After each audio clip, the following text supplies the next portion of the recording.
Hello everyone and welcome back to another video on the channel, and today we got another quick one talking about the 4th episode of the revival series, Daredevil Born Again. Like I said in my last video, I was a big fan of this series back when it was on Netflix, and I love the fact that we're getting this series back now on Disney Plus, properly inside of the MCU, and there's plenty of things that I love about this series, although in this video here, I'm going to be talking about some of the cracks that I can kind of see of the rework that the show had, because obviously we knew that the show went through a development process and the writer strike happened, and it was kind of reworked, especially the first chunk of these episodes, and this is the series that we're getting now, is the reworked version of this story, and I can kind of see the cracks in how things were in the past and how things have kind of shifted into the story that it is here. So I want to talk about that stuff inside of this video, but don't get me wrong, I'm still really enjoying this series, especially certain conversations that are had in this episode between Matt Murdock and some characters that I cannot wait to talk about here in this video. So if you have not had a chance to watch this episode on Disney Plus, it just dropped tonight. Go check it out, then come back here and let's talk about it. So first, let's talk about the things that I really liked about this episode, starting off with the conversation between Matt Murdock and Angela Del Toro, who is the niece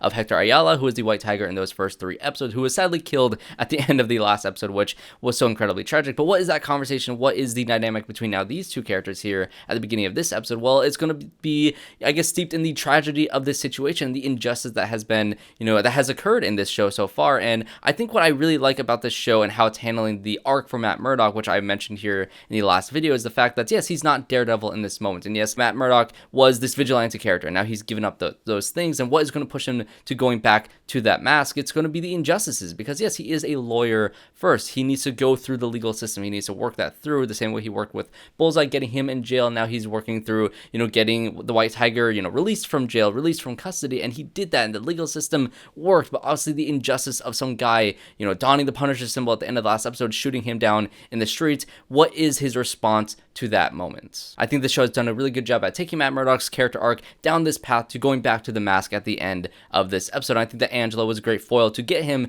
to that point, at least one of the foils to get him to that point, which I'll talk about, the other character that kind of pushes him that direction here in a minute as well. But also sticking with Angela, I do think that this character has potential to be another one of the Young Avengers type of characters that the Marvel Cinematic Universe has been, I guess, trickling in the last 5 years of Marvel films at this point. So yes, we have a new candidate to be the next White Tiger, which I love to see. I really hope to see this actor in more, because I think she did a really good job, especially with the emotion and the rage and the vengefulness that this character has. And the call of the White Tiger was such a thing with Hector Ayala. I can see that fire and see that drive inside of this character. So to see her potentially move on to, if they ever do a Young Avengers type thing, their roster is insane. The cast for that movie would be off the charts, and I think that she would be another great addition to that. But of course, the other conversation that I think everybody's going to be talking about at the end of this episode is going to be the one between Matt Murdock and Frank Castle, which, obviously he's investigating the death of the White Tiger, and so he goes, he finds the bullet casing, sees that it has a Punisher symbol donned on it, and now he's going to investigate and go to Frank Castle's place, which of course he knows where Frank Castle is. I guess you can kind of point out,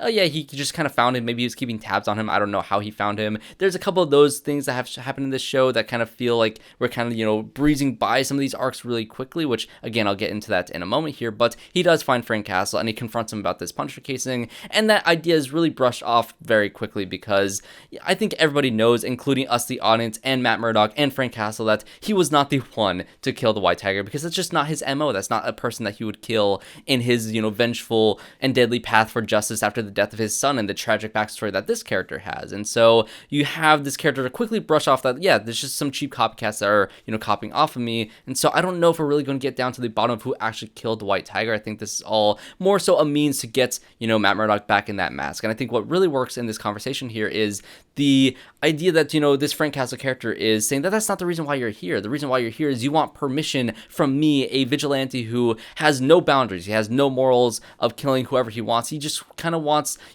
permission for Matt Murdock to go out and to don that costume again and to just beat people up and to get his own vigilante justice, because the legal system that he has kind of sworn to has failed once again. And I absolutely love that conversation that they have. I don't think it's as strong as the, obviously the rooftop scene in season 2 of Daredevil. The conversation between Frank Castle and Matt Murdock about killing people is one of the greatest, dialogue in any movie ever. But if you were, or any show ever, I guess. But if you were to, have a revival of this series and pluck that into this show, I think that this conversation here did a good job living up to that sequence. It's not about him. Just say his name. It's not about him. It's not about him. Ah, for Christ's sake, say his name! Say his name, you coward! Say his name!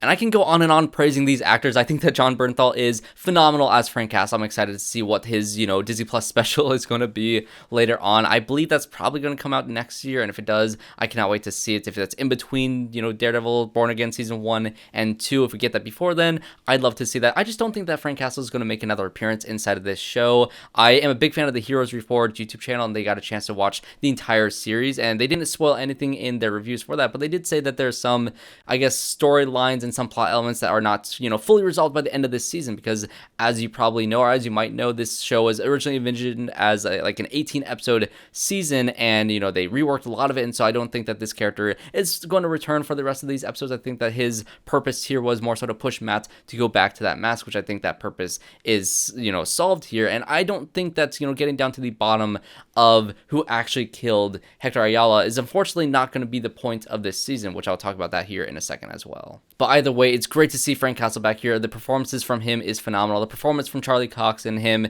just getting pushed more and more to, snap at certain moments when he punches Frank in the face in this moment was such a great moment to see him like immediately apologize after the fact and saying like, oh, how could you bring this out of me again? And yes, Matt just wants a permission to do it again. That's why he's there in the first place. So to see them, go back and forth is always a welcome thing to see. But now let's get into some of the issues that I have with this season so far. And I think this all stems to the idea that this show started off as an 18 episode season that was condensed to 9 episodes, and it was kind of split in half because now we have Daredevil Born Again season 2 filming now, and that will be out next year. And so I can kind of see the cracks, because from what I remember in terms of the quotes of the new showrunner, I think they said something to the effect that Daredevil wearing the actual suits didn't happen until like around episode 6 or so. And so if you take this at face value and you take the first episode, which I believe they said was one of the elements that they reshot entirely, the first episode was added after the fact. And so let's take the first episode out. Technically this would be episode 3 in the original series, and now it looks like Matt Murdock is going to be getting back into the costume the next episode. I think that they condense those first 6 episodes into these 3 episodes that we just saw here. And so I can feel that the pacing here, even though it is refreshing, as compared to both the original Daredevil series and the other MCU shows that we've had on Disney Plus so far, I do think that some elements of it feel like I kind of wish there was more breathing room to kind of get to know some of these characters. I do like the addition of Heather as the new love interest for Matt, but I don't really see, I like their connection and the banter that they had in those first couple episodes, and I do think that they did a good job establishing that relationship, at least in a very quick amount of time that they have.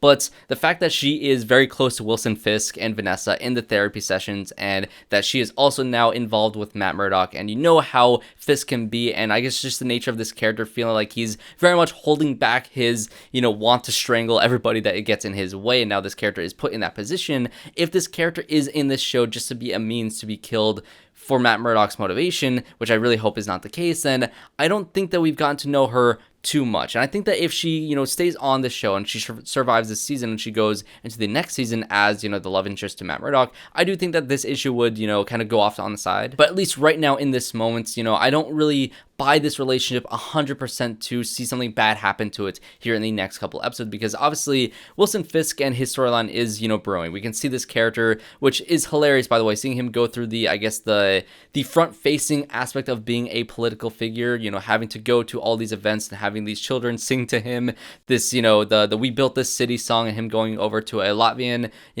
Heritage Month type of celebration thing, and they're also singing that exact same song, but in the different language. That was such a funny thing to see, but you can just tell that this character is bursting at the seams, and he just wants to strangle everybody in his path, but he has to hold back on this. So to see the Heather character in that situation makes me very scared for her, and I don't think that I've, gotten used to this relationship as much as I want to for something bad to happen to it just yet. And with the way that this episode played out, and if we can kind of see the transition from the White Tiger storyline to the Muse storyline, if they did condense some stuff, and this is all we're going to get from the White Tiger stuff here in this season, and then we're going to kind of move on to the Wilson Fisk side of things and to the Muse side of things, I think that would be another side effect of us condensing this series. Because I really don't see this Muse storyline being connected whatsoever, because this guy is obviously kidnapping people and torturing them and killing them and making an art piece out of the bodies that he collects, which I love that. I think that's a really really interesting and terrifying character for, you know, Daredevil to go against. But I don't see Muse as the person who killed Hector Ayala. I don't see him having,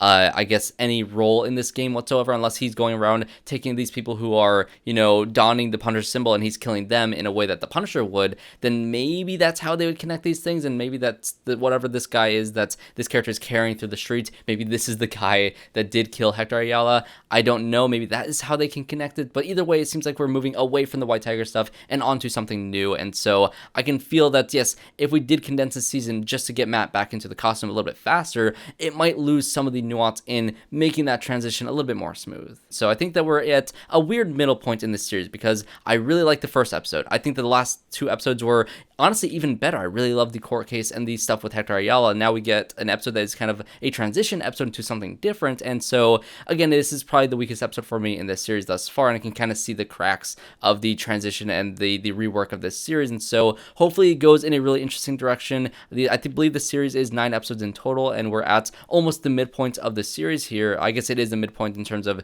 the release schedule, and so I'm curious to see where we'll go from here. I'm a little bit nervous as to whether or not these storylines are going to be resolved in a satisfying way that will have the time to sit with these things in a satisfying way, but I'm still very much on board with this show. I love the character of Matt Murdock. I love the writing of this character, and, you know, the court cases that he's been taking on, especially the conversation with that one guy who stole the caramel corn. And for that, they're willing to spend 5 times more to lock me up than they're willing to spend to feed me.